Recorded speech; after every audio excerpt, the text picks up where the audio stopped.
నాని గారు ఇన్ని రోజులు ఏమైపోయారు? ఎక్కడ ఏమైపోవడం ఏంటమ్మా, మీ ఇల్లు ఎక్కడో చేతి రోజు వచ్చి కనపడే. చెప్పండి, అంటే వల్లభనేని వంశీ నీకు కాదమ్మా, రాధాకృష్ణకి నీకు బిఆర్ నాయుడు గారికి మీ పేర్లు యువత వచ్చి కనపడి వెళ్తారు రోజు.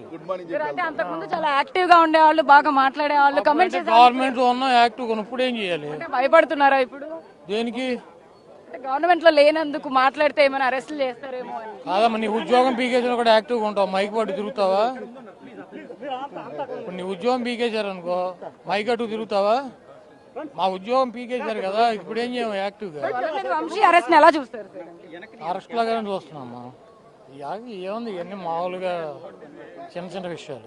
నెక్స్ట్ మిమ్మల్ని అరెస్ట్ చేయబోతున్నారు అని కూడా రెడ్ బుక్ లో నెక్స్ట్ మీ పేరే ఉందని కూడా వార్తలు వినిపిస్తాయి. నేను చూడలేదమ్మా రెడ్ బుక్, మీరు చూసారా? నాకు చూపించలే, మీకు చూపించాడా? పార్టీలో అయితే మీరు ఉన్నారు కదా. ఏ పార్టీలో? పార్టీలో ప్రస్తుతం మీరు యాక్టివిస్ట్ గానే ఉన్నారు కదా, ఎందుకు? ఇప్పుడు లేనని చెప్పి నువ్వే చెప్పావమ్మా.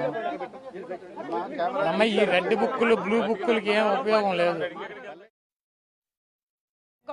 3 కేసులు మీ మీద ఫైల్ అయినాయని కూడా గుడివాడలో. 3 కాదు 30 చేసుకొని అమ్మాయి లాయర్లు ఎంతమంది ఉన్నారు?